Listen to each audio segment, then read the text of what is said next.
So on the 68 El Camino, we got epoxy primer over all the repairs around the back window. The next stage is to put a couple of coats of high build primer on it and start sanding the sand scratches away, and perhaps a little bit of filling here and there. And we'll have that epoxy on there so that when we sand, once we hit the epoxy primer, we can stop and reprime or fill or call it good. Okay, so I'm trying to decide what to do next. And I think this is a good stopping point on this back window until some of the other areas come up to this same point, same phase. And so we've got this floor pan to replace yet. We have this windshield area to repair. That's going to be a very technical job. And the cowl is rusted as well. So I'm still trying to decide whether to repair that or replace it. I can buy this from OPGI or from Jegs. I couldn't find it on Year One's website. But it's a little over $200, and then you're going to have to pay $107 shipping for it, no matter what. Well, I don't care whether you buy $2,000 worth of stuff, because this is an oversized piece. They're going to charge you $107 just for shipping, and it's in OPGI's in California, and I'm in Oklahoma, so it doesn't make sense to drive out there for that, unless I'm on vacation or something. So I don't know. I have this repair piece that starts right here and goes up partially up here, so I'm not worried about this being rusted out, but it is going to be a technical challenge. So I've got this piece. It's from AMD, but it's a genuine GM part, and it's supposed to fit GMA bodies 68 through 72, and I'm going to use it. The quality is really nice, but I don't know what all this over here is. From about here aft, it's nothing like the dash. So I can't use the whole piece, which is understandable. Okay, upon further study, this metal was originally 19 or 20 gauge, somewhere in there. But I measured this new piece because I noticed how thick it was. And it's 75 thousandths thick, which makes it 14 gauge steel. Which is what? Over twice as thick as the original. So if I put this in, just the amount that it comes up or towards the camera in thickness even makes a difference where it's going to land up here. So that may actually work to my advantage with this radius over here, this radius being more like 1 1/8 from down here. It's about another, to here is 1 1/8 inches, and then 1 1/4 inches brings it all the way on the other side of this radius, which I thought that was going to cause a problem. But since this is so thick, that might make this radius actually land in the same place as this radius because of the difference in thickness.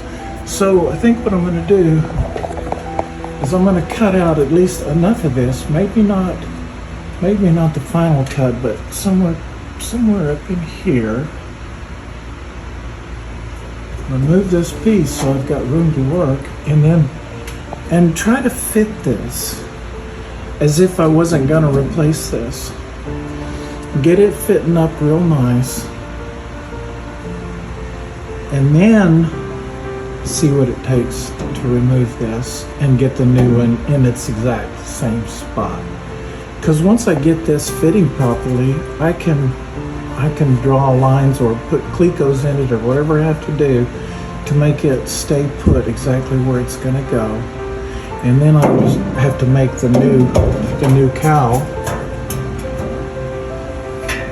fit it. I think that's what I'm going to do. So I'm going to cut some of this out first before I even start on all these spot welds on this. So I bought the cowl. We found a deal where they didn't want to charge me $100 shipping. Thanks, Speedway Motors. This piece will match.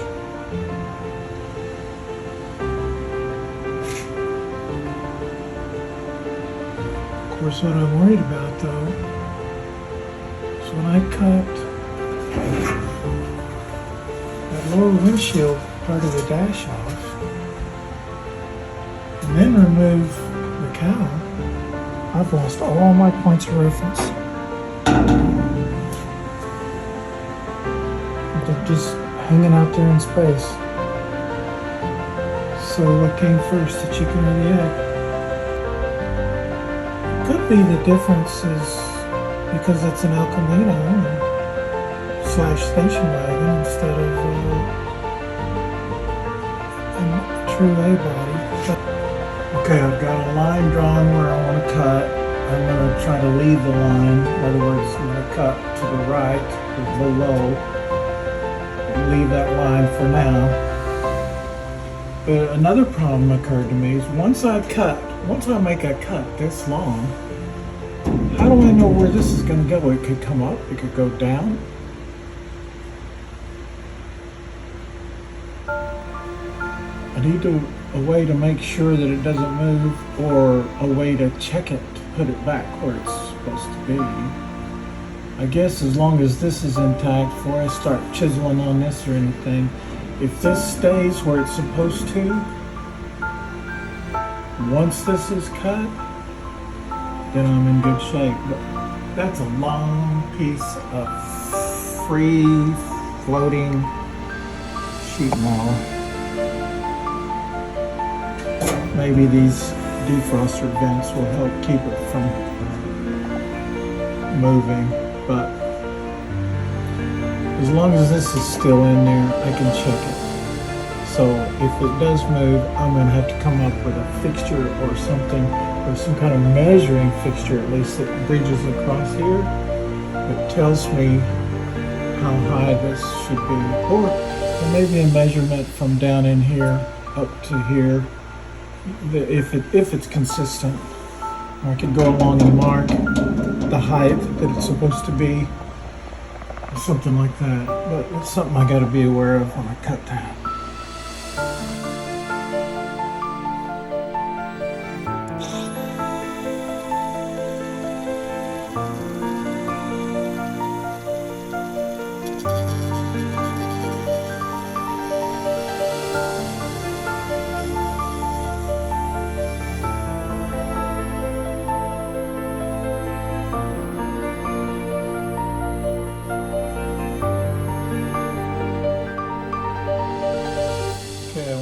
See what I'm talking about. This has moved out a whole lot. Look at that.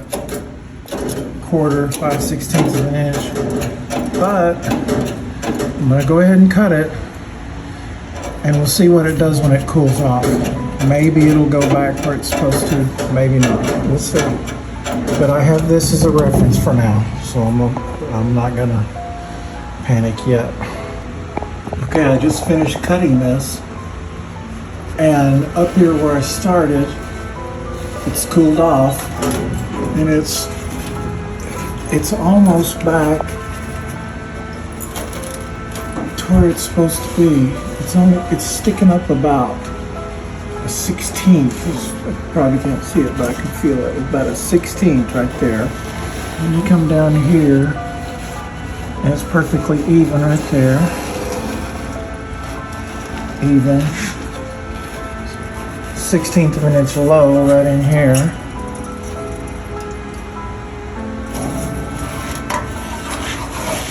And you start coming down here. There's a 16th of an inch low, which pull it up real easy.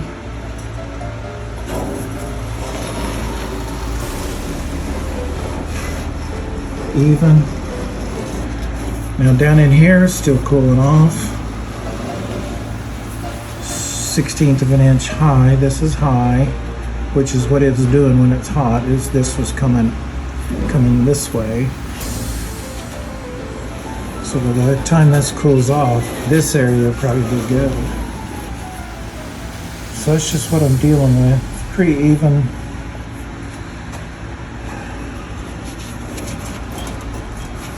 Yeah, it's almost even right now. There's only about this much of it. It's a 16th of an inch high. And I think it's still dropping from cooling. Now this is low. This is over a 16th low, but as you see, it's so fluffy. Plenty easy to move.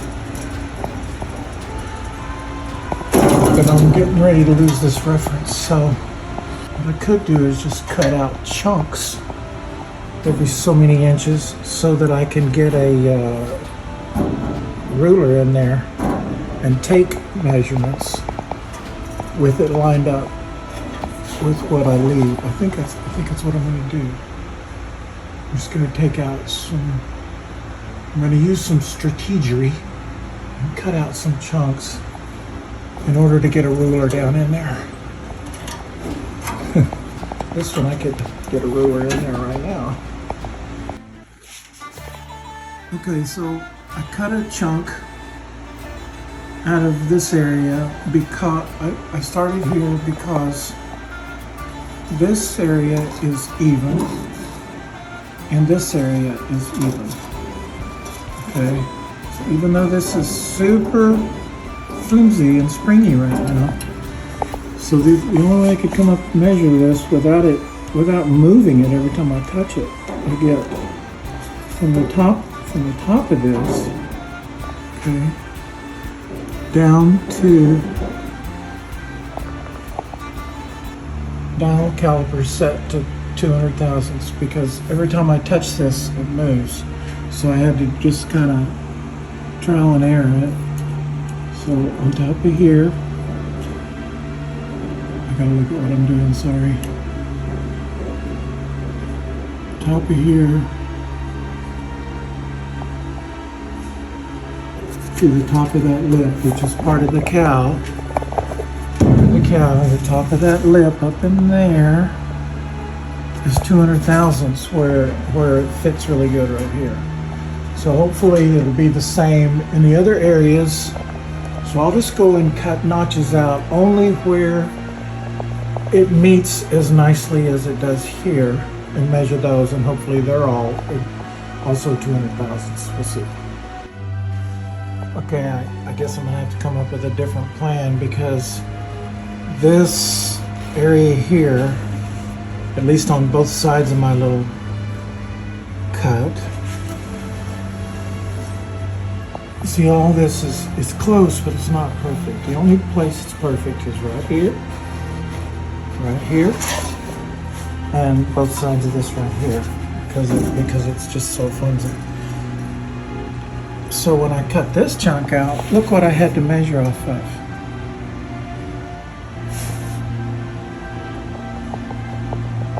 One, I cut too deep and went through the cowl anyway, so it's probably moved, but also it's just rusted out. there's no getting an accurate measurement off of this down to this. It's just too far gone. So I'm gonna have to come up with a different plan, and I think what that plan is gonna be is to add a brace from down inside here to like the steering column support and tack it to the defroster vent area, because that seems to be, these two defroster vent areas where it's the most stable, where it didn't move, whereas everywhere else there's a little bit of movement, which makes sense because this is, you know, bead rolled or stamped, whatever you want to call it. And so these didn't move. Right here is a good fit. Right here, all the way down to about here, at the end of that defroster vent. Okay, latest revision C. If this metal that this is coming closest to is actually this piece down in here. That's not going to get replaced. I'm probably going to have to repair it. Well, I know I'm going to have to repair it in places where it's rusted out. That is part of this. The cowl only comes up to right there.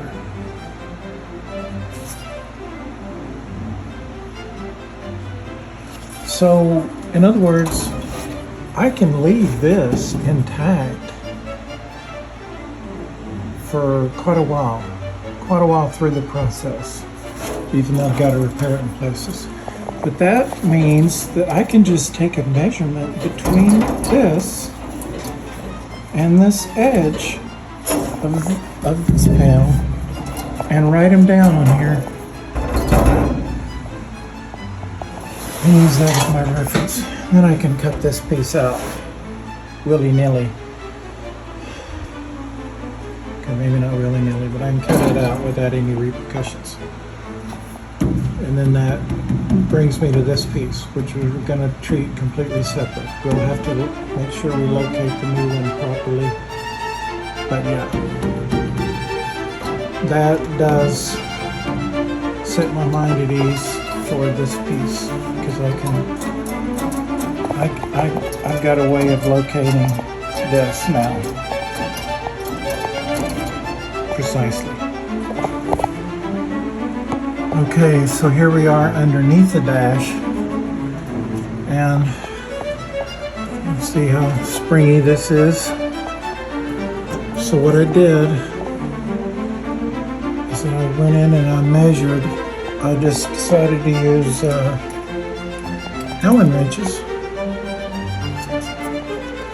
and instead of worrying about how thick they were exactly, I was able to do what I needed to do with just two different sizes, and I just labeled them 1 and 2, and I marked it 1. See, there's a 1, there's a 1, and the rest of them happen to be 2s. And these are in places where the sheet metal is actually fairly stable, and where it meets with the cowl, where I cut it without fiddling with it. And see, I just did like this, and then I reached around the other side and pressed it where it's flush with my cut. Wish I could show you there. Let's see, maybe I can.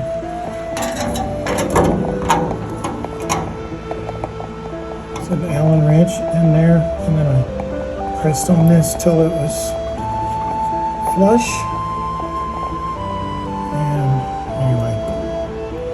I'm confident that I can get it back like that. But as you can see, we're going to have to replace some of this. So one step at a time, I'm going to cut this the rest of the way out with minimal distortion to the cowl. So, okay, so this is one of the more brutal ways to remove sheet metal, but it's also the quickest.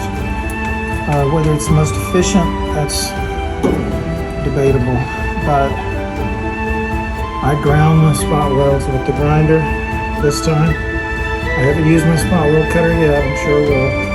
But then, if you have an air chisel and you don't mind disturbing the neighbors, you can get it going with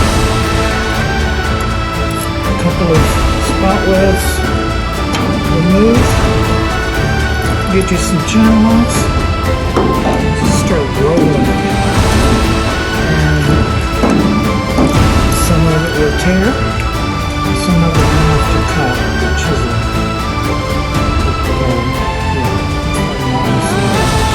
Just tended to waste the videos.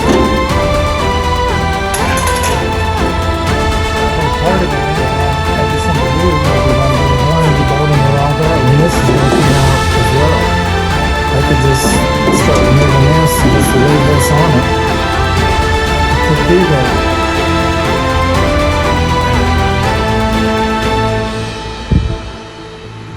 Could very well do that. I'm tempted to, because my reference for this is not this cowl up here anymore. It's the lower cowl that comes up, actually comes up higher into the under the dash than does the upper cowl.